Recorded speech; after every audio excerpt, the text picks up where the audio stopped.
기억이 없으면 기회를 구한다, 기회를 찾는다, 기회를 노린다. 이철환 작가 아세요? 연탄기를 쓴 그분이 이제 크리스찬인데, 그분이 쓴 짧은 이렇게 산문 수필집에 여수 여행이라는 토막글이 나옵니다. 이래요. 여수 앞바다 민박을 잡았습니다. 저녁 무렵 주인 할아버지 목소리가 들립니다. 할아버지는 방금 잡아온 작은 물고기들을 양동이에 담으며 한 마리를 손에 움켜쥐고 이철환 작가에게 말합니다. 새 손님 오셨네. 반가워요. 여기서 5분만 걸어나가 아무렇게나 그물을 던지면 이놈들 한 냄비는 잡아요. 이게 농어 새끼인데 우리 동네에선 깔따구라고 부릅니다. 펄펄 뛰는 놈들을 뼈째로 막 썰어 먹으면 목구멍 속으로 혓바닥까지 넘어갑니다. 회 한 점에 막걸리 한 사발입니다. 그러니 이놈의 막걸리를 안 마실 도리가 없지요. 주인 할아버지는 마당 한쪽에 병정들처럼 일렬로 서 있는 막걸리 병을 손가락으로 가리키며 자랑스럽게 말했습니다. 할아버지 말이 끝나기가 무섭게 열린 방문 사이로 주인 할머니 목소리가 들려왔습니다. 지랄 옌병하네. 텔레비전에 시선을 고정한 채 혼잣말을 하는 할머니를 할아버지는 멀뚱히 바라보았습니다. 할아버지의 눈빛이 잠시 흔들렸습니다. 지랄 옌병하고 있는 사람이 할아버지인지 아니면 텔레비전 속 악당인지는 누구도 알 길이 없습니다. 할머니의 소심한 복수. 복수는 하고 싶은데 그대로 드러내자니 할아버지가 난리칠 것 같고, 그래서 우회적으로 그 답답한 세월의 시름을 알리는 할머니의 외마디. 여러분, 만약에 우리가 누군가에게 내 마음, 내 뜻을 전한다면 여러분 어떻게 하겠습니까? 그냥 그 사람이 뭐라고 말하든 알아주거나 말거나 그냥 신경 끄고 살 수도 있죠. 근데 사람은 그게 안 돼요. 어떤 식으로든 자기 뜻을 드러내게 되어 있어요. 세상에 감출 수 없는 것은 기침, 임신, 또 사랑으로 인한 기쁨. 여러분들은 누가 밉거나 누군가를 욕하거나 누군가를 뒷담하고 싶을 때 어떻게 합니까? 대놓고 못하죠. 근데 또 그거를 안 하기에는 너무나 마음이 답답할 때 있죠. 그럼 어떻게 합니까? 우회적으로 하죠.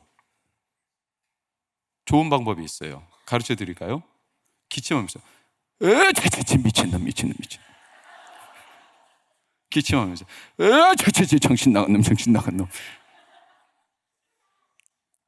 이렇게 말을 섞어서 우회적으로. 이 사람의 본성이 자기를 이렇게 드러내게 되어 있어요. 그러니까 자기가 손해보는 것은 감추고 싶고 유리한 면만 드러내고 싶어요. 인간의 본성이에요. 이걸 좀 어려운 말로 자기 본위적 그래요. 자기를 위해서 모든 걸 하는 거예요. 성경에는 다 이런 본성이 드러나죠. 아담과 하와 자기를 위해서 선악과를 먹죠. 아브라함 자기를 위해서 하갈과 사이에 이스마엘을 낳죠. 야곱은 자기를 위해서 형과 에서를 속이죠. 이삭은 자기를 위해서 아내를 누이라고 속이죠. 요셉은 자기를 위해서 형들에게 늘 자랑질하죠. 모세는 자기를 위해서 병사를 때려 죽였어요. 이게 하나님을 위한 것 같지만 다 자기를 위한 거예요. 다윗은 자기를 위해서 모압 땅으로 도망갔고, 삼손은 자기를 위해서 자기의 힘을 썼어요. 엘리야는 자기를 위해서 로뎀나무 밑에 숨어 들어갔어요. 자기 본위적. 여러분, 오늘 말씀의 초점은 딱 한 가지예요. 베드로가 왜 예수님을 부인했는가 하는 거예요. 여러분, 베드로는 예수님의 수제자죠. 예수님을 그렇게 열렬히 따르던 제자가 어떻게 예수님을 부인할 수 있는가 생각해 보셨어요? 사람도 언제든지 넘어질 수 있다. 원숭이도 떨어질 수 있다. 이런 생각으로 하면 당연히 베드로도 넘어질 수 있지만, 마태복음 26장에는 베드로가 부인할 수밖에 없는 분위기나 장면이 배경으로 다 설명되어 있어요. 왜 예수님을 부인했는가? 주목해서 볼 것이 13절 초반에 이런 말씀이 나오죠. 이 여자 누구죠? 향유컵을 깨트린 여자. 예수님이 그를 어떻게 하셨죠? 기억하셨대요. 이게 제자들에게 화두가 된 거예요. 아니, 제자들을, 예수님이 가장 애틋하게 여기는 제자들 놔두고 여자를 기억하시겠다는 거예요. 베드로는 열심히 특심입니다. 늘 예수님께 기억되고 싶은 사람입니다. 그러니까 막 바다에도 뛰어들고, 그리고 발뿐만 아니라 전신을 씻겨달라고도 하던 이 베드로, 그러니까 열혈 하나님을 향해 어쩌면 자기를 위한 열심일 수도 있는데, 어쨌거나 베드로는 이 여자에 대한 예수님의 이 기억하리라는 말이 너무 깊이 다가왔습니다. 베드로만 그랬을까요? 8절을 보면 제자들이 다 붕괴했답니다. 여자의 행동을 다 깎아내렸답니다. 잘못된 행동이라고, 이것을 팔아서 가난한 자들에게 나눠줄 수 있었다고, 그럴듯한 말들이지만 이게 누구를 위해서 누구를 높이려고 하는 말들이죠? 자기를 높이려고 하는 말들이에요. 결국 상대적으로 여자를 깎아내려서 누가 높아지는 거죠? 내가 높아지는 거죠. 이게 공의를 위함이 아닙니다. 그러니까 진짜 그것을 팔아서 가난한 자들을 나눠주려는 의도가 아니라 자기를 높이기 위해서 여자 행동을 깎아내리는. 근데 이게 제자들이 붕괴한, 모두가 똑같은, 그때부터 어떤 분위기가 일어났냐면 16절을 보면 기회를 찾아요. 어떤 기회일까요? 자기들을 드러낼 기회죠. 사람은 불안하면 기회를 자꾸 찾습니다. 물건 왜 구매하냐? 그 할인 기간 기회를 놓칠까 봐. 불안함 때문에 오늘 아니면 안 될까 봐. 염려도 불안해서 나와요. 그러니까 그 기회, 이거 안 될 것 같아, 지금 해야 될 것 같아, 이런 기회에 대한 불안. 여러분, 불안할 때는 뭔가를 결정하면 돼요, 안 돼요? 안 돼요. 불안할 때 결정하는 건 악수예요. 아브라함은 불안했어요. 그래서 기회를 놓칠까 봐 하가를 통해서 아이를 낳은 거예요. 이게 악수가 된 거죠. 리브가는 기회를 놓칠까 봐 자기 아들 누구를? 야곱을 변장시켜서 아버지의 축복을 받게 한 거예요. 근데 이게 악수가 된 거예요. 사울은 늘 다윗을 죽일 기회를 찾아요. 왜냐하면 불안했어요. 다윗이 자기 왕위를 찬탈할까 봐. 그러니까 불안은 기회를 갈구해요. 자존심은 센데 확신이 없는 사람들은 자꾸 무리수를 던져요. 자기 자존심은 지켜야 되겠는데 확신이 없어. 그래서 더 자존심을 살리기 위해 무리한 선택과 무리한 행동을 해요. 여유가 없어요. 르호보암, 아버지 솔로몬보다 더 자존심을 높이기 위해 내 새끼손가락이 우리 아버지보다 더 굵다고 말했어요. 그때 양보를 했으면 르호보암은 굉장히 선왕이 됐을 텐데 자기 자존심은 센데 미래가 불안한 거예요. 여로보암, 자기 자존심을 지키고 싶은데 백성들이 떠날까 봐 불안하니까 베델과 단에다가 뭐를 만들었죠? 금송아지를 만들어 버렸어요. 자꾸 엉뚱한, 그러니까 불안하면 사람이 자꾸 엉뚱한 기회를 자꾸 붙잡으려 해요. 이때부터 제자들이 불안한 거예요. 식탁에서 불안하죠. 21절, 22절. 서로 자기들이 아니라는 것만 드러내죠. 예수님이 나를 팔 자가 너희들 중에 있다. 저는 아니죠. 저는 아니죠. 이게 사실은 자기의 옳음을 드러내 보이려는 불안에서 나온 말들이죠. 베드로는 더 했어요. 31절, 32절 베드로에게 네가 제자들이 다 나를 버리리라. 그렇게 말하자 베드로가 33절에 결코 아닙니다.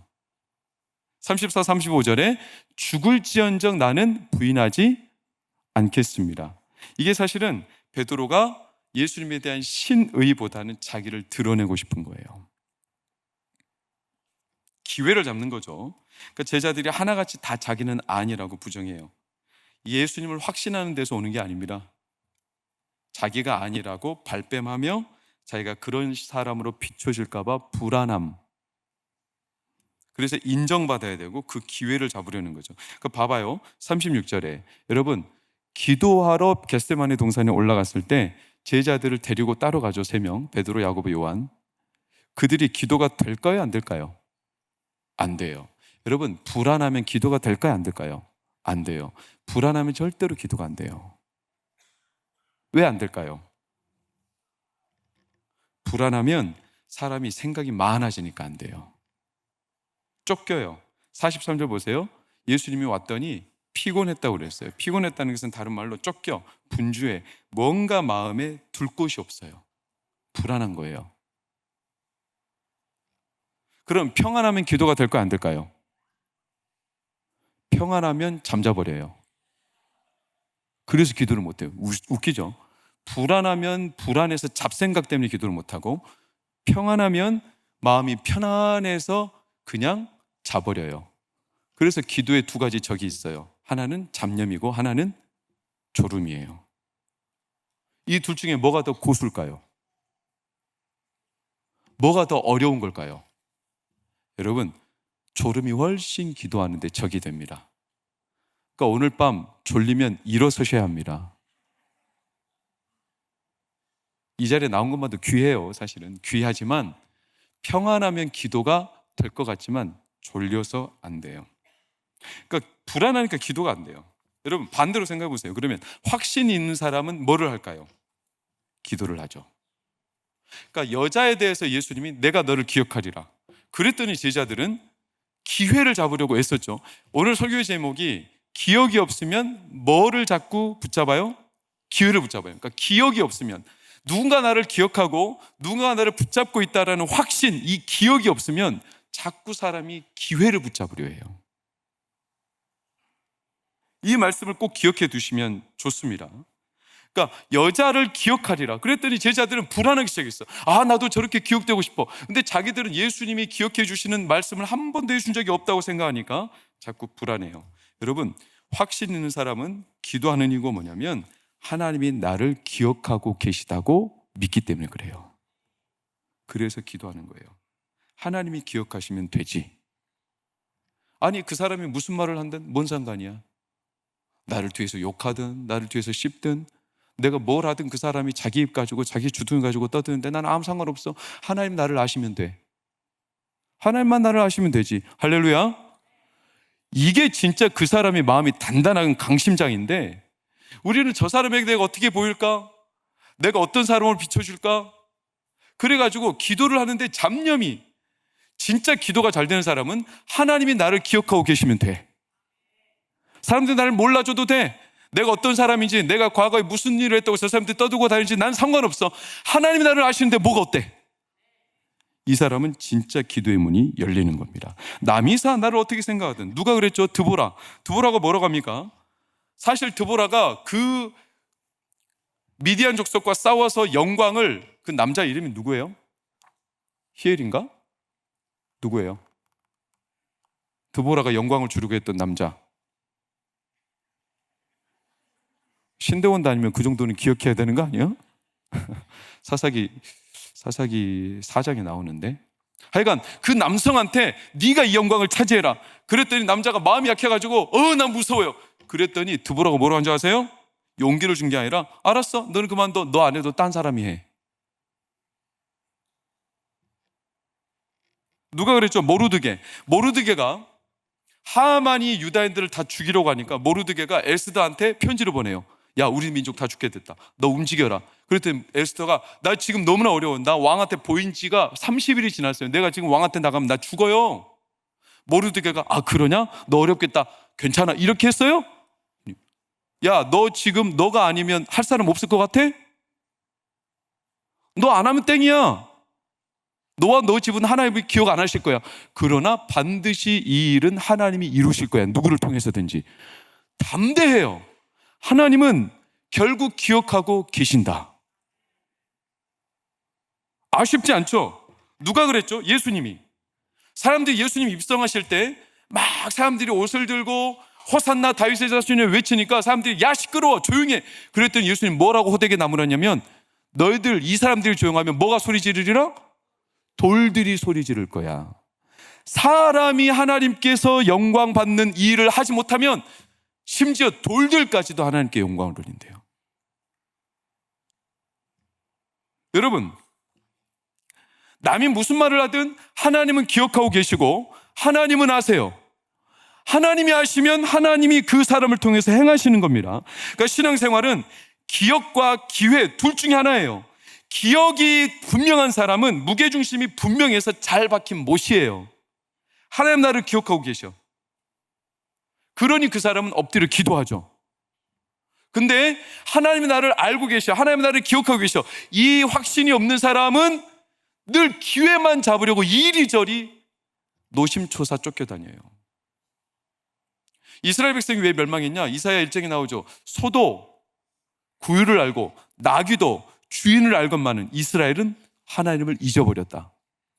기억을 못한다. 몰라서 기억을 못할까요? 기억을 한다라는 이유는 정확하게 말하면 무게중심이 하나님께 있다는 걸 말해요. 잘 박힌 못인 거죠. 하나님은 나를 잊지 않고 계셔. 야곱이 요셉이 꿈을 꿨을 때 형제들이 그 꿈을 막 재수없다고 나무랬지만 야곱은 37장 11절 이렇게 기록됐어요. 아랫줄만 시작. 그의 아버지는 무슨 뜻인지 모르지만 야곱의 요셉의 꿈을 간직해뒀어요. 기억했다는 거예요. 마리아가 예수님을 성전에서 잃어버렸을 때 12살 때 예수님이 아버지의 집에 있어야 될 줄 알지 못하십니까? 이렇게 말하자 마리아가 부모도 그 뜻을 몰랐어요. 누가복음 2장 50절 51절을 보면 부모가 그가 하신 말씀을 깨닫지 못했다라. 그러나 제일 아랫줄 시작. 기억했다는 거예요. 여러분, 부모가 갖고 있는 힘과 특권이 뭐냐면 내 자녀를 하나님이 기억하실 겁니다. 마음에 담아두는 거예요. 이게 부모가 할 수 있는 최상의 특권이에요. 그래서 부모는요, 내 자녀의 내일을 몰라도요, 불안해서 자녀보다 더 호들갑 떨며 이것저것 붙잡으려고, 기회 붙잡으려고 부모가 움직이면 안 되고, 부모는 내 자녀를 하나님이 기억하고 계신다는 확신을 가지고 그 자리에 꿋꿋하게 앉아서 기도해야 될 줄로 믿습니다. 하나님이 내 자녀를 기억하고 계신다. 나는 무슨 뜻인지 모르지만 적어도 부모는 그것을 마음에 담아두고 있는 거죠. 그래서 우리는 흔히 이렇게 말하는 거예요. 기도하는 자녀는 망하지 않는다. 그 말즉슨 기도하니까 하나님이 지극정성을 들어가지고 그 자녀를 인도하신다는 게 아니라 그 부모가 내 자녀를 볼 때 내 자녀가 지금 망난이에요. 내 자녀가 완전 무너지고 있어. 교회는 안 나오는 것커녕 술 마시고 담배 피고 세상 바람에 나가지고 내 자녀가 온갖 세상의 물정에 시들려 살아가. 그럴지라도 부모는 그 자녀 때문에 마음이 녹는 듯 애간장이 타지만 그럼에도 하나님이 내 자녀를 기억하고 계신다는 믿음 때문에 그 자리에 엉덩이를 붙이고 앉아서 내 자녀를 하나님이 기억해 주십시오, 기억해 주십시오.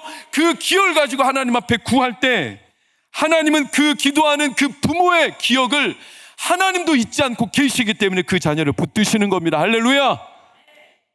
그러면 사랑하는 여러분, 우리 부모들이 해야 될 최상의 하나님 앞에 진짜 특권은 기도하는 겁니다. 기억하고 있기 때문에.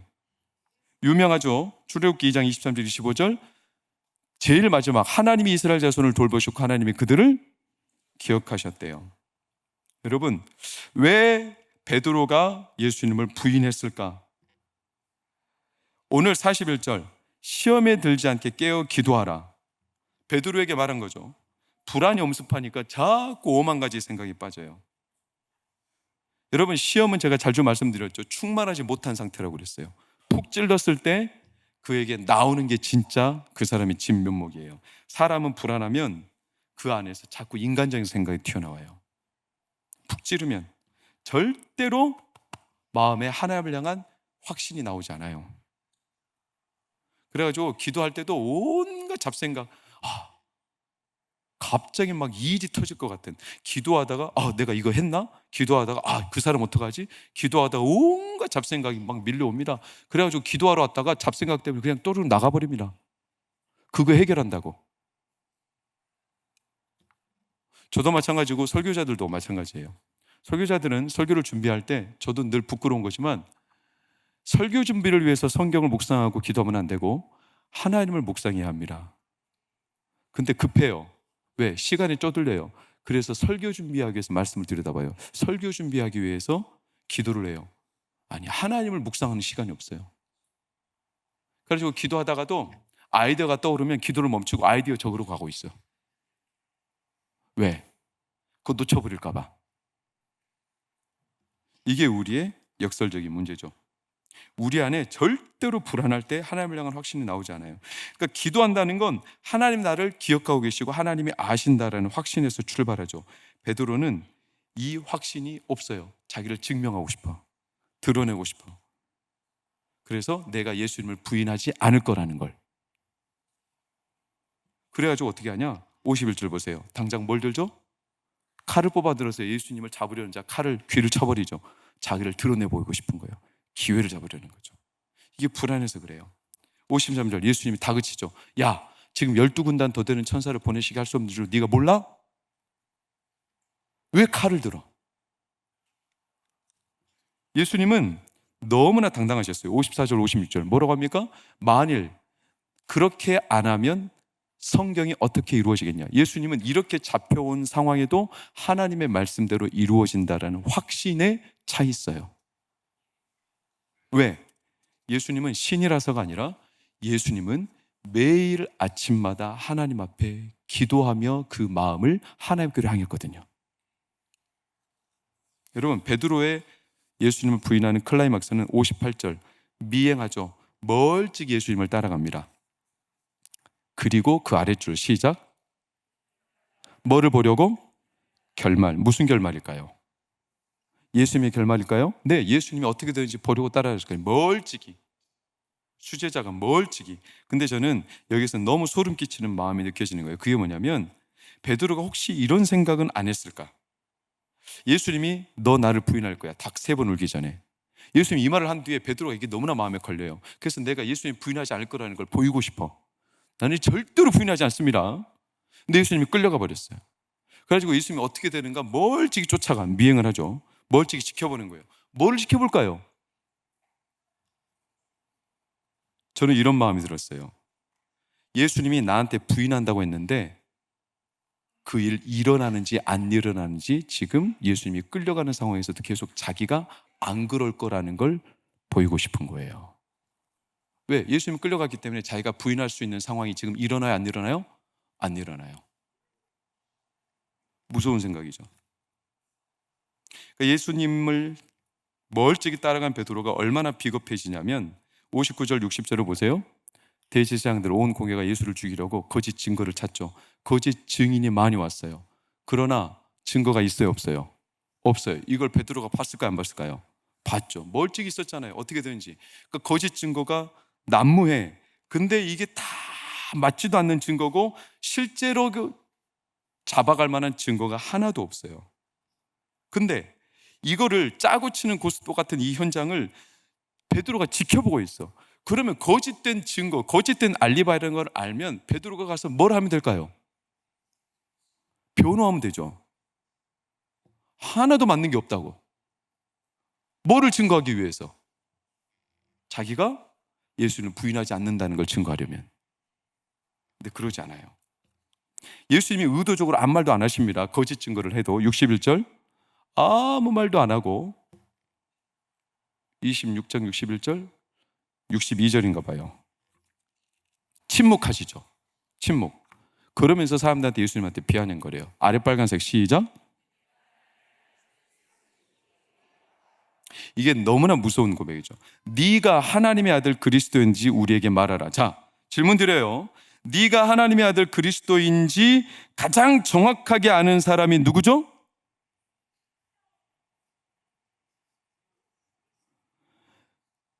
예수는 하나님의 아들 그리스도라는 걸 가장 정확하게 단호하게 확신 있게 말할 수 있는 사람은 누구죠?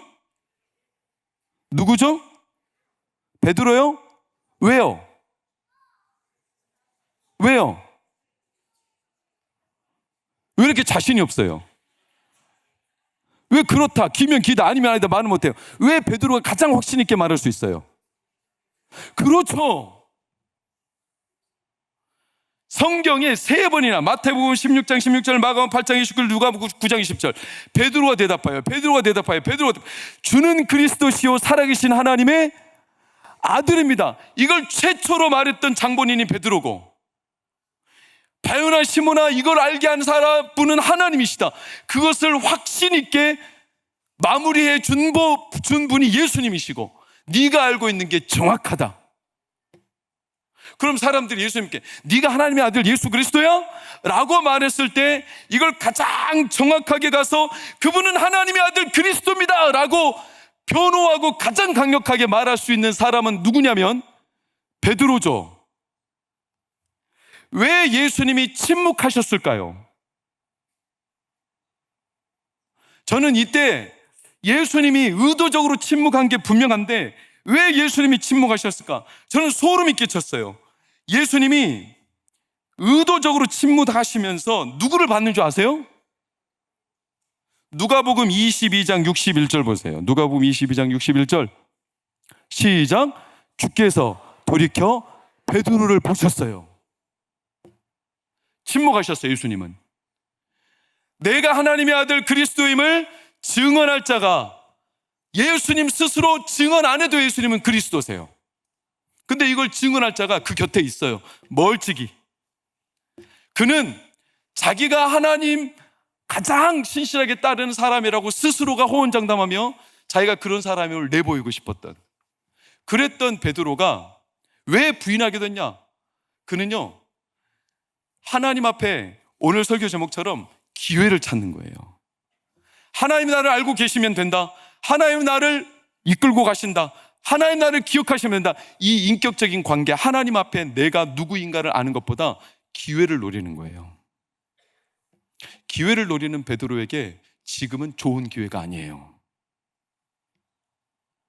근데 예수님은 베드로가 그 말 하기를 침묵하며 기다리며 지켜보셨어요. 눈이 마주쳤어요. 왜? 베드로가 말해주기를 바랬어요. 그런데 베드로는 74절을 보면 나는 그 사람을 알지 못하노라 하고 입을 닦아버렸어요. 예수님이 이때 눈빛이 베드로를 원망했을까? 그렇지 않다고 봐요. 저는 베드로, 너 그럴 줄 알았어. 이런 비겁한 자에 대한 비아냥되는, 멸시하는 눈빛이었을까? 그렇지 않았을 거예요. 베드로가 조금만 더 예수님과 눈빛이 더 빨리 맞았더라면 어땠을까 하는 생각이 들어요. 왜냐하면 예수님은요, 누가복음 22장 31절 32절을 보면 항상 베드로에게 자신의 마음을 알려주셨어요. 시몬아 시몬아 보라, 사단이 너희를 밀가부로 뜻하려고 요구하였으나, 32절 시작. 그러나 내가 너를 위하여 기도하였노니 너는 돌이킨 후에 내 형제를 굳게 하라. 예수님은 항상 베드로를 뭐하고 계세요? 기억하고 기도하고 계세요. 그리고 너 돌이킨 후에 형제를 굳게, 돌이킨다는 것은 베드로가 배반할 것도 다 알고 계셨어요. 여러분, 베드로는 오늘 짧은 본문이지만 예수님의 이 눈빛을 조금만 더 일찍 봤다면 그는 당당했을 거예요. 근데 그때 봤어. 기회를 노리다가 자기에게 좋은 기회가 아닐 때는 딱 입 닫고, 좋은 기회일 때는 입을 열고, 자기에게 유일한 기회는 얼른 붙잡고, 불리한 기회는 얼른 마음을 접어버리는, 하나님께서 나를 알고 계시고 나를 기억하신다라는 분명한 확신이 없이 우리는 세상을 기회로 살 수 없어요.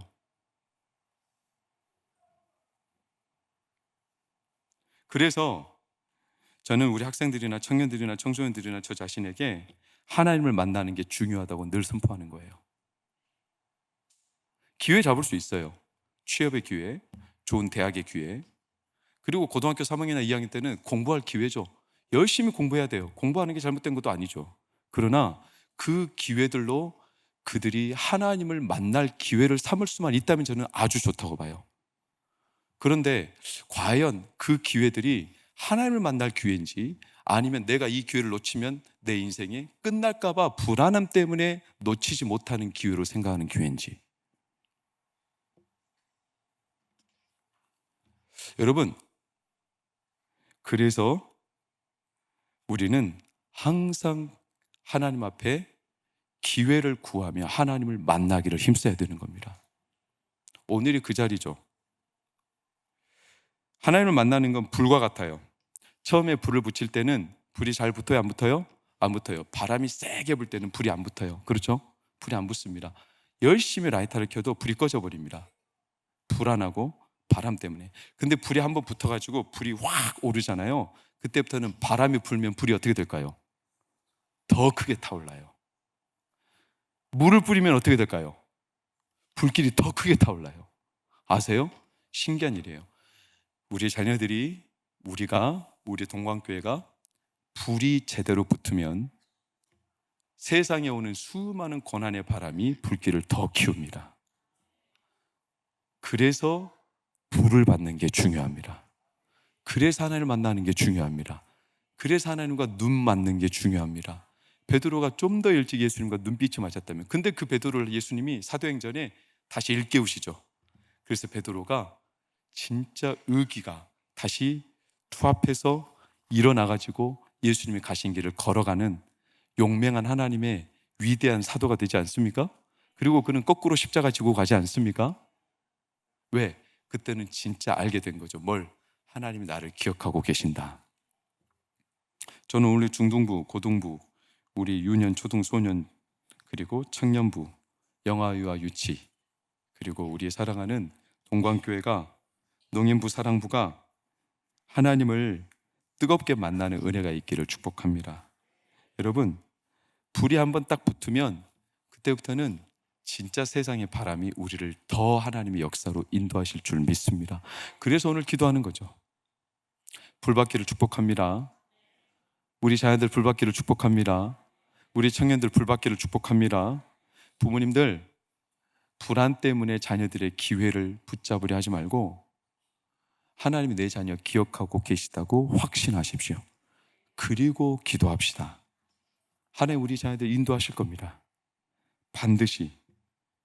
꼭 성령께서 오늘도 우리 가운데 성령의 음성을 들려주셔서 우리를 만나주시고 내가 기억하고 있다, 이 음성으로 우리를 깊이 하나님이 만나주시고 예수님과 눈이 맞고 우리 심령에 성령의 불길이 붙는 은혜가 있기를 축원합니다.